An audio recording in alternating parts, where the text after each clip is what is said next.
तो ईश्वर निराकार है, उसमें कोई रूप नहीं, रंग नहीं, आकृति नहीं, कलर नहीं, शेप नहीं, कोई डिजाइन नहीं। तो जिसमें ये सब नहीं वो आँख से दिखेगा नहीं। आँख से जो चीज़ दिखती है वो तो रूप रंग आकार है, तो ईश्वर आँख से कभी नहीं दिखता। ये सिद्धांत समझ लेना चाहिए। अब बहुत से लोग जाते हैं मंदिरों में, खूब लंबी लंबी लाइन लगती है, और उनसे पूछो भाई यहाँ मंदिर में क्यों आए? भगवान का दर्शन करने, दर्शन करने के लिए जाते हैं। दूर दूर से जाते हैं लोग, कहाँ कहाँ, वैष्णो देवी जाते हैं, कोई शिरडी जाते हैं, कोई नासिक जाते हैं, कोई हरिद्वार जाते हैं, कोई कहाँ कहाँ जाते हैं। भाई कहाँ गए थे? वहाँ दर्शन करने गए थे। अच्छा, भगवान के दर्शन आँख से होते हैं क्या? जब रूप तो है ही नहीं तो फिर आँख से कैसे देखोगे? तो वेदों का ये, आर्यों का सिद्धांत है कि भगवान का कोई रूप नहीं है, कोई रंग नहीं है, वो कोई आकार नहीं है, निराकार है, वो आँख से नहीं दिखेगा। फिर भी लोग आँख से देखना चाहते हैं और खूब लाइन में लगते हैं। और मज़े की बात यह है कि जब वहाँ पहुँच जाते हैं फोटो मूर्ति के सामने मंदिर में जाके, फिर आँख बंद कर लेते हैं। अरे भगत जी, इतनी दूर से तो देखने आए थे, अब वहाँ पहुँच के फिर आँख बंद कर ली, फिर फ़ायदा क्या हुआ? इतना धक्का खाया आपने, इतना टाइम बर्बाद किया, इतना पैसा लगाया, इतना शक्ति खर्च की, और 2 घंटा 3 घंटा लाइन में लगे रहे, और जब देखने का, दर्शन का नंबर आया तो आपने आँख बंद कर ली। तो इतना भी लोग नहीं सोचते दिमाग से। अगर आँख ही बंद करनी थी तो अपने घर में ही ना कर लेते, इतना टाइम क्यों खराब किया यहाँ तक आने का? और कितने तो बालाजी तिरुपति जाते हैं, हर साल जाते हैं।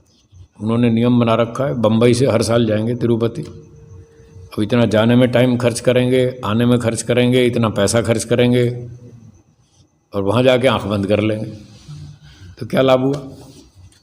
और चलो जो आँख खोल के भी देखते हैं तो कितनी देर देखते हैं? 5 सेकंड, 10 सेकंड। और किसको देखते हैं? जिसमें रूप है, रंग है, आकृति है, शेप है, डिज़ाइन है, वो देखते हैं। अब वो तो जड़ वस्तु है, क्योंकि रूप रंग आकार तो जड़ वस्तु के गुण हैं, चेतन में तो होते ही नहीं। तो वो कुछ मूर्तियाँ, फोटो आदि देख दाख करके चले आते हैं, और ये मान लेते हैं हमने भगवान का दर्शन कर लिया। तो कितनी भ्रांति है। इस भ्रांति से बचने के लिए महर्षि जी कहते हैं कि भ्रांतियों से बचो, ईश्वर निराकार है, उसमें कोई रूप रंग आकार नहीं है, निराकार ईश्वर है, उसका ध्यान करो, अपने घर में बैठ के कर लो, उल्टा आँख बंद ही करनी है। इसलिए बाहर भटकने की आवश्यकता नहीं है, उसको अपने घर में बैठ के याद करो, स्मरण करो, ईश्वर का कोई आकार नहीं है। अगला गुण है सर्वत्र व्यापक। तो ईश्वर सर्वत्र व्यापक है, सर्वव्यापक है, सब जगह विद्यमान है, उपस्थित है।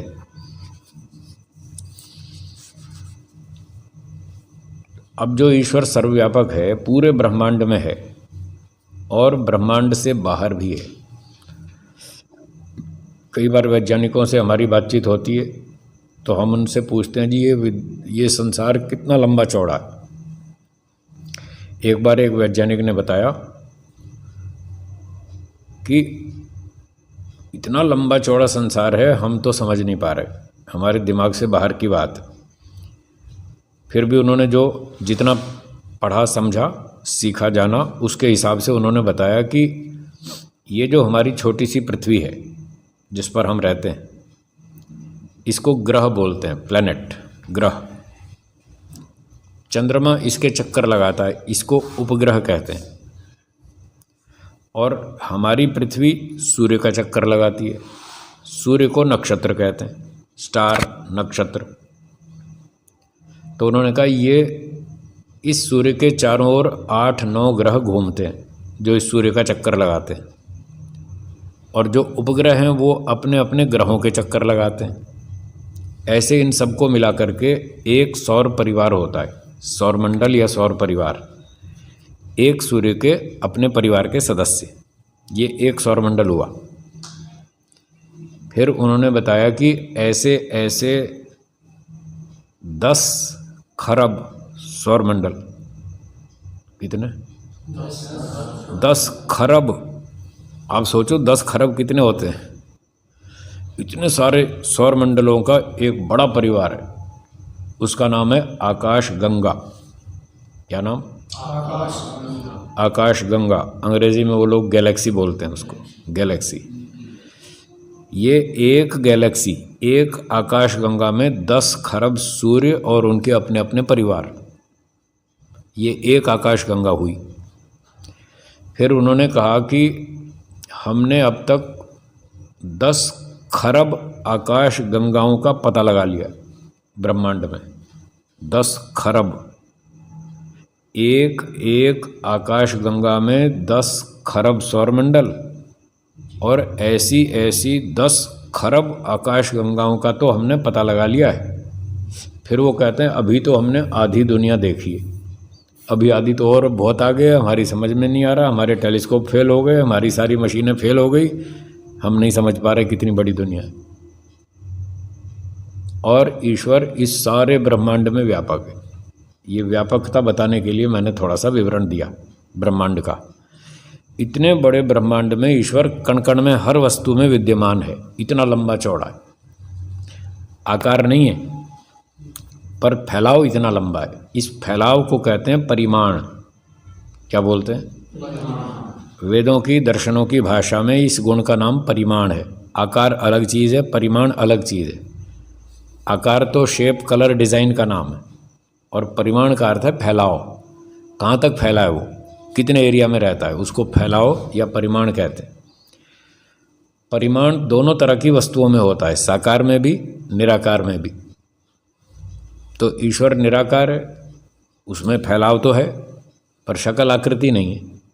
और ये पुस्तक है, ये साकार है, इसमें आकार है, इसमें डिज़ाइन है, कलर है, साइज़ है। तो ये जो फैलाव है इसका, वो तो है परिमाण, लेकिन रूप, रंग, कलर, डिज़ाइन, शेप वो आकार है। तो परिमाण इस साकार वस्तु में भी होता है, परिमाण निराकार वस्तु में भी होता है, दोनों में होता है। पर आकार दोनों में नहीं है, एक में है। प्रकृति वाले पदार्थों में आकार है, जो परमाणुओं से बनी है वस्तुएं, उनमें आकार है। तो ईश्वर कैसा है? सर्वत्र व्यापक। निराकार होते हुए भी वो सर्वत्र व्यापक है, सब जगह विद्यमान है, कण कण में है। एक दिन एक व्यक्ति ने पूछा, जी ये कण कण में है, इसको कैसे समझें? सर्वत्र व्यापक है, इस बात का प्रमाण क्या? कोई प्रमाण तर्क सुनाइए, थोड़ा दिमाग में उतरे कि ईश्वर कण कण में व्यापक है। तो मैंने उसको 2 उत्तर दिए।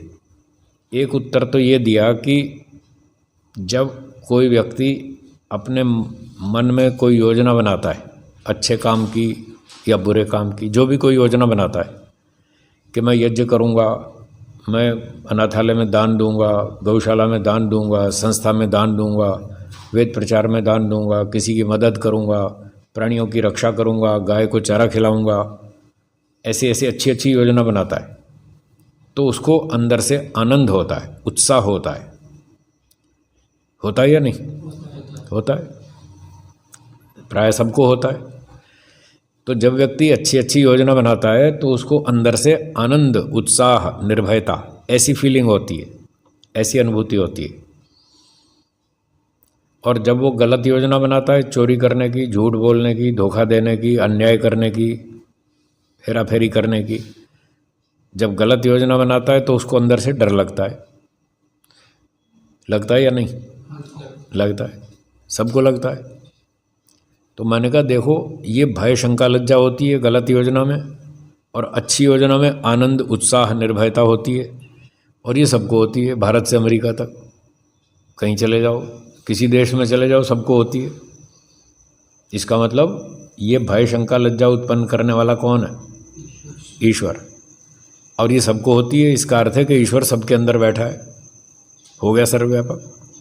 तो एक प्रमाण ये हुआ कि सबके मन में अच्छे काम में आनंद, उत्साह, और बुरे काम में भय, शंका, लज्जा अनुभव होती है। इसका अर्थ है कि इस भय, शंका, लज्जा का उत्पादक ईश्वर सबके अंदर बैठा है, सर्वव्यापक हो गया। एक ये प्रमाण हुआ। और दूसरा प्रमाण हुआ कि मैंने उससे पूछा कि ये जो कार है, ये जड़ है या चेतन? जड़ है। क्या कार स्वयं चलती है? नहीं चलती। कोई ड्राइवर चाहिए चेतन चलाने वाला, तब चलती है। स्कूटर भी अपने आप नहीं चलता, वो जड़ वस्तु है। ट्रेन भी नहीं चलती बिना ड्राइवर के। तो इन घटनाओं से पता चलता है कि जड़ वस्तु स्वयं क्रिया नहीं करती। कोई चेतन उसको क्रिया दे तो ठीक है, फिर चल पड़ेगी, पर स्वयं नहीं चलती। जड़ वस्तु की ये स्थिति है। तो जो उसको चलाने वाला ड्राइवर स्कूटर कार को, वो ड्राइवर जड़ है या चेतन? वो चेतन है। तो चेतन में ये वैशेषिक दर्शन में बताया था एक प्रयत्न गुण है। 24 गुणों में से एक प्रयत्न गुण है जो चेतन द्रव्य में होता है, जड़ में नहीं होता। इसलिए जड़ वस्तु स्वयं क्रिया नहीं करती, और चेतन में प्रयत्न गुण होने से वो स्वयं क्रिया करता है। स्वयं भी क्रिया करता है और दूसरे जड़ पदार्थ में क्रिया को उत्पन्न करता है। इसलिए चेतन ड्राइवर स्कूटर चलाता है तो स्कूटर चलता है, चेतन ड्राइवर कार चलाता है तो कार चलती है। तो सार क्या निकला कि चेतन व्यक्ति किसी जड़ पदार्थ को गति देता है, तब वो गति में आती है जड़ वस्तु। तो ये नियम हो गया, और प्रत्यक्ष उदाहरण भी हो गया, ड्राइवर के बिना कार नहीं चलती। अब इसके आधार पर फिर मैंने उसको कहा कि पूरे ब्रह्मांड में जितने भी एटम्स हैं, फिजिक्स की साइंस की भाषा में जितने एटम्स हैं, उनके अंदर एक पार्टिकल होता है इलेक्ट्रॉन, जो एटम के अंदर घूमता रहता है। क्यों जी, ठीक कह रहा हूँ ना? इलेक्ट्रॉन होता है ना, वो एटम के अंदर घूमता रहता है।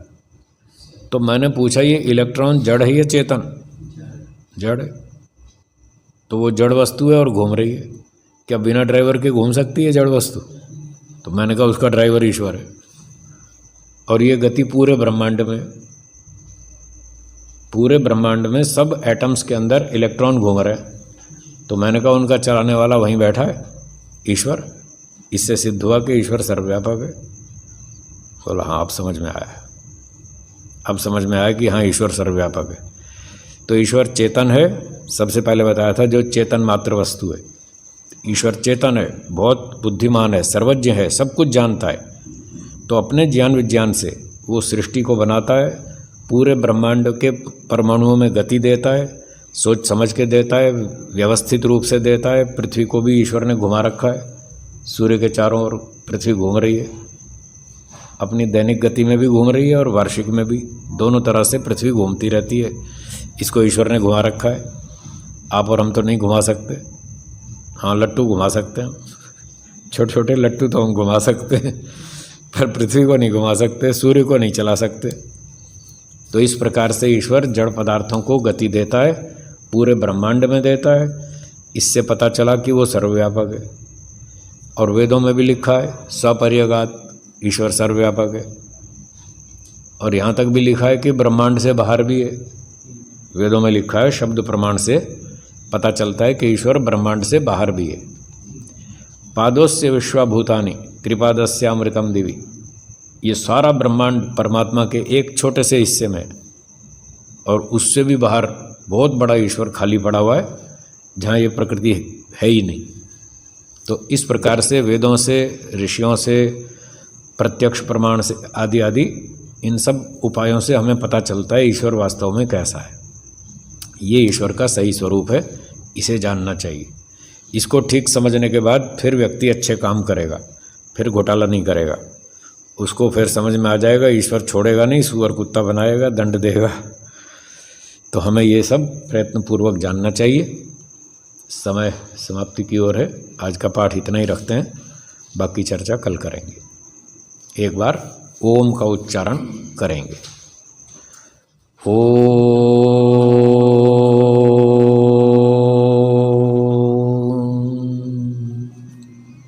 सर्वेभ्यो नमः। सबको सादर नमस्ते जी। धन्यवाद।